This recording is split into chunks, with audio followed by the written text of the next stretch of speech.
Welcome again students. आज का हमारा ये टॉपिक डिमांड कर्व का सेकंड टॉपिक है। ये सेकंड वीडियो है डिमांड कर्व की। इसमें हमारे पास टॉपिक है shifting of demand curve. Shifting of demand curve. अच्छा, लास्ट वीडियो आप थोड़ा सा याद करें, उसमें हमने आखिरी जो टॉपिक पढ़ा था वो था कि extension and contraction movement along the demand curve. ठीक है। और शिफ्ट और एक्सटेंशन और कॉन्ट्रैक्शन और movement along the demand curve जो होती है वो होती है due to the price of that particular good.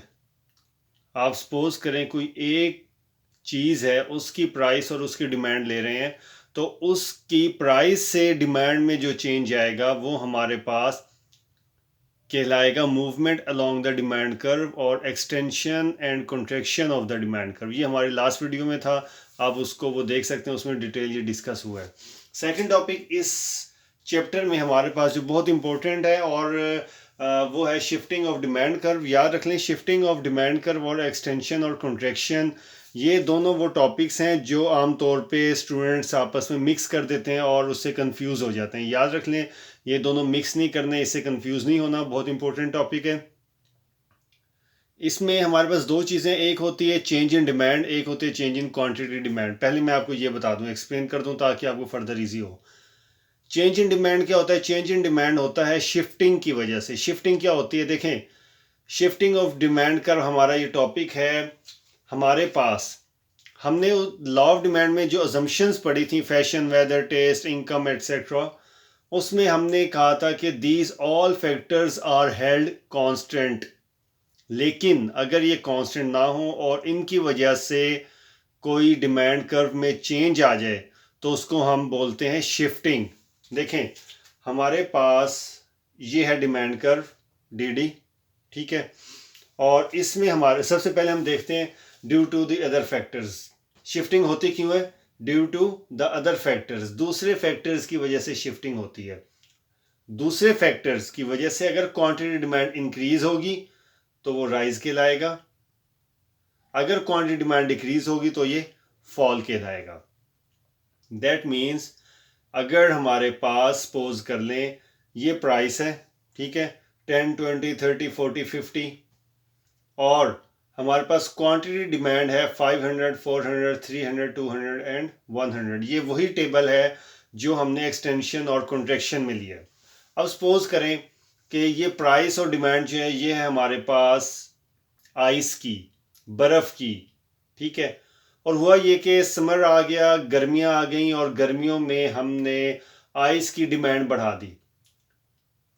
Ice की प्राइस चेंज नहीं हुई, आइस की प्राइस चेंज नहीं हुई, लेकिन इसकी डिमांड बढ़ गई। डिमांड क्यों बढ़ी है? Due to the other factors. Other factors में fashion, weather, taste, income and so on सब कुछ आ जाता है। इनमें से कोई एक भी वेरिएबल हो सकता है, एक से ज़्यादा भी हो सकता है।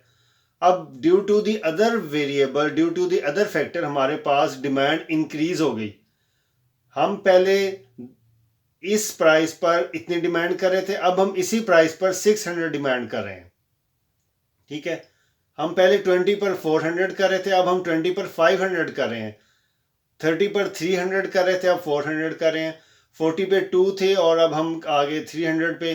50 पे हम 100 कर रहे थे, जबकि अब हम करें 200। यानी कि ये डिमांड में जो चेंज आया है, चेंज क्यों आया है? Due to the other factor. और ये अदर फैक्टर यहाँ हमने सपोज कर लिया वेदर है, ठीक है।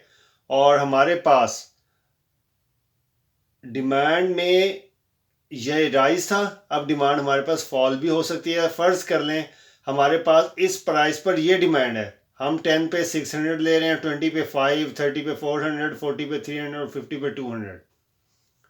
गर्मियाँ ख़त्म हो गई, अब ऑब्वियसली मौसम चेंज हुआ, सर्दियाँ आ रही हैं, तो सर्दियों में आइस की डिमांड कम हो गई। तो पहले हम इस प्राइस पर 600 कर रहे थे, तो अब हम 6 की बजाय 500 करेंगे। हम पहले 20 पर 500 कर रहे थे, अब हम 400 करेंगे। हम 30 पे 400 कर रहे थे, अब 300 एंड सो ऑन।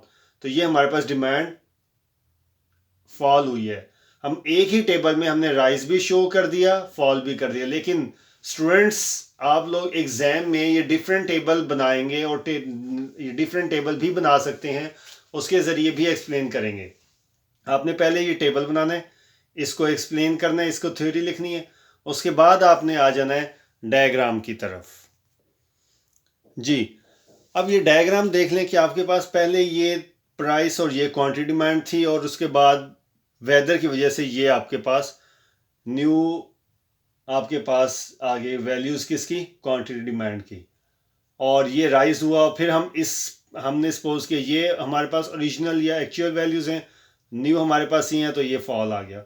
अब ये डिमांड कर्व है, डिमांड कर्व राइट साइड पे शिफ्ट होगा, राइट साइड पे जाएगा तो ये राइज होगा, लेफ्ट साइड पे आएगा तो ये फॉल होगा। Rise and fall of demand इसको बोलते हैं, और इसको हम शिफ्टिंग बोलते हैं। शिफ्टिंग क्या मतलब, पहले इधर था, अब यहाँ शिफ्ट हो गया, और तो ये राइज हो गया, और यहाँ से इस साइड पे आया तो ये शिफ्ट हो गया, फॉल हो गया। Rise and fall of demand due to the other factors of variables. ठीक है, वेरिएबल्स हमारे पास जो थे अदर देन प्राइस, उनकी वजह से हमारे पास शिफ्टिंग हुई डिमांड कर्व की। अच्छा, बात हो रही थी डिमांड और क्वांटिटी डिमांड। अब आपको दोनों चीज़ें मैं समझा चुका हूँ। शिफ्टिंग ये क्या होती है ये बता दी, एक्सटेंशन और कंट्रैक्शन क्या होती है, movement along the demand curve, वो हमने लास्ट वीडियो में पढ़ा था। ये शिफ्टिंग होती है अदर फैक्टर्स, ये आपको मैंने बता दिया। और एक्सटेंशन और कंट्रैक्शन जो होती है ये होती है the due to the change in price, इस प्राइस की वजह से। इसमें movement along the demand curve या एक्सटेंशन कंट्रैक्शन में अदर फैक्टर्स नहीं होते, सिर्फ ये प्राइस होती है जिसकी वजह से डिमांड ऊपर और नीचे होती है, एक्सटेंशन और कंट्रैक्शन होती है। ठीक है, अब होता क्या है, अगर चेंज इन डिमांड है, इसका मतलब चेंज इन डिमांड वहाँ होगा जहाँ पे शिफ्टिंग है। शिफ्टिंग की वजह से change in demand curve change हुआ है, ठीक है, शिफ्ट हुआ है। लेकिन अगर हम मूवमेंट अलोंग द डिमांड का अगर हम बात करेंगे चेंज इन क्वांटिटी डिमांडेड की, इसका मतलब कि चेंज इन क्वांटिटी डिमांडेड क्यों होता है, एक्सटेंशन और कंट्रैक्शन की वजह से। ये याद रख लें कि हमारे पास शिफ्टिंग की वजह से चेंज इन डिमांड होगी, और एक्सटेंशन और कंट्रैक्शन की वजह से चेंज इन क्वांटिटी डिमांड होगी। डिमांड और क्वांटिटी डिमांड का डिफरेंस ज़हन में रखें, ये शिफ्टिंग की वजह से, ये एक्सटेंशन और कंट्रैक्शन की वजह से। मैंने 2 से 3 बार रिपीट इसलिए किया क्योंकि ये इंपॉर्टेंट पॉइंट है, ये मिस ना हो जाए। ठीक है स्टूडेंट्स, सो अब हमारे पास the causes of changes in demand. Demand में चेंजेस, यानी डिमांड में चेंजेस होती क्यों है, शिफ्टिंग। और शिफ्टिंग क्यों होती है, ये होते हैं अदर फैक्टर्स। अब वो कौन से अदर फैक्टर्स हैं जिनकी वजह से डिमांड में चेंज आता है, वो शिफ्टिंग के फैक्टर्स क्या हैं, ये वही फैक्टर्स हैं जो हमने लॉ ऑफ डिमांड में अजम्पशंस पढ़ी थी, कि ये अजम्पशंस हैं जिनकी वजह से हमारे पास जो हमने लॉ ऑफ डिमांड में रखी थी कांस्टेंट फिक्स रखी थी, वो चेंज नहीं होती, और अब हम वो चेंज करें तो हमारे पास शिफ्टिंग हो जाएगा। और वो कौन से हैं, वो फैशन है, वेदर है, टेस्ट है, इनकम है, सब्सिट्यूट्स या कम्प्लीमेंट्री गुड्स की प्राइसेस हैं, और आ जाता है पॉपुलेशन एट्सेट्रा। इसको मैं वन लाइनर एक्सप्लेनेशन दे देता हूँ कि फैशन है, सपोज कर लें एक चीज़ की कीमत ज़्यादा है। जब एक चीज़ की कीमत ज़्यादा है तो according to law of demand हम उसकी डिमांड कम कर देते हैं, लेकिन हम उसको ख़रीद ज़्यादा रहे हैं क्योंकि उस चीज़ का फैशन है। फैशन की वजह से जो डिमांड कर रहा है वो राइज़ हो जाएगा। अभी हमने वहाँ पढ़ा ये राइज़ हो गया, ठीक है, तो लॉ ऑफ डिमांड फॉलो नहीं होगा इसमें। ठीक, उसके बाद वेदर है, वेदर की एग्जांपल दे चुका। नेक्स्ट आ गया टेस्ट, या इसको आप कह सकते हो the preference of the consumer, consumer की प्रेफरेंस। एक कंज्यूमर है, उसको सपोज कर ले, मैं एग्जांपल देता हूँ, कोक और पेप्सी में से कोक पसंद है। कोक का रेट अगर सपोज कर लें कि 30 रुपीज़ पर बोतल है, और जो पेप्सी है वो 25 की है, तो according to law of demand consumer को चाहिए वो परचेज़ करे जो चीपर गुड है, और वो कौन सी है, वो पेप्सी है। लेकिन कंज्यूमर को जो टेस्ट पसंद है वो प्रेफर करता है कोक को, तो वो कोक की तरफ जाएगा, तो वो शिफ्ट हो जाएगा। ठीक है, शिफ्ट हुआ, इसका मतलब लॉ ऑफ डिमांड फॉलो नहीं हुआ, ये राइज हो जाएगा। उसके बाद इनकम है, ऑब्वियसली जब कंज्यूमर की इनकम बढ़ती है तो वो चीपर गुड्स को छोड़ के जो कॉस्टली गुड्स हैं उनकी तरफ जाता है। ठीक, तो इनकम में चेंज आने से हम, अगर किसी की इनकम ज़्यादा होगी वो आएगा कॉस्टली गुड्स की तरफ, और अगर किसी की इनकम कम हो जाती है तो वो चीपर गुड्स की तरफ आएगा, वो लॉ ऑफ डिमांड को फॉलो नहीं करेगा। अब सब्सिट्यूट्स और जो कम्प्लीमेंट्री गुड्स की प्राइसेस की वजह से भी लॉ ऑफ डिमांड इफेक्ट होता है, राइज एंड फॉल होते हैं। और ये दोनों कौन से होते हैं, याद रख लें, सब्सिट्यूट्स होती हैं जो एक दूसरे के मुतबादिल हम यूज़ कर सकते हैं, जैसे कोक और पेप्सी। इसी तरह चाय में हमारे पास लिप्टन है, येलो लेबल है, टपाल है, और आ जाता है जो भी मतलब सारी चाय हैं वो इसमें आ जाएगा, ठीक। इसी तरह मिल्क में आप मिल्क पैक है, हलीब है, ऑलपर्ड्स है, एंड सो ऑन, ये सारे हमारे पास सब्सिट्यूट्स हैं। अब सब्सिट्यूट्स ये कैसे इसको इफ़ेक्ट करता है, अगर लिप्टन, येलो लेबल और सुप्रीम में से सुप्रीम की कीमत बढ़ जाए तो लोग आ जाएंगे येलो लेबल की तरफ, और अगर येलो लेबल की कीमत बढ़ जाए तो लोग अपनी डिमांड शिफ्ट कर देंगे टूवर्ड्स सुप्रीम टी, ठीक है। एक तो ये चीज़ हो गई सब्सिट्यूट्स। अब ये देख लें कि जो कम्प्लीमेंट्री गुड्स हैं ये क्या होते हैं, जो एक दूसरे के लिए लाजिम व मलजूम है, जो एक दूसरे के बगैर नामुकम्मल हैं। मसलन कार और फ्यूल, डीज़ल हो या पेट्रोल हो, उसके बगैर कार या गाड़ी नहीं चल सकती। मोबाइल के लिए सिम, ठीक है।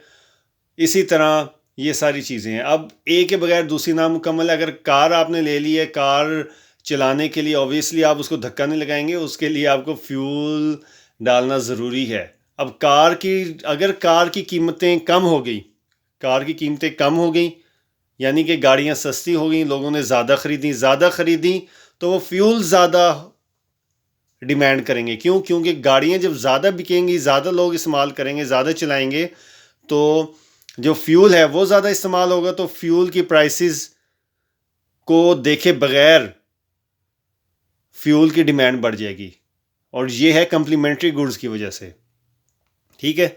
और अगर गाड़ियाँ, एक एग्जांपल मैं यहाँ आपको एक्सप्लेन कर देता हूँ। सपोज़ करें गाड़ी महंगी हो गई, एक गाड़ी जो 12 लाख की थी, सपोज़ कर लें वो 14 की हो गई है, ठीक है। लोगों ने डिमांड लेना कम कर दी, गाड़ियों की। जब लोगों ने डिमांड कम कर दी या जिनके पास थी उन्होंने उसको चलाना कम कर दिया, तो जो पेट्रोल है वो चाहे कीमत कम भी हो जाए,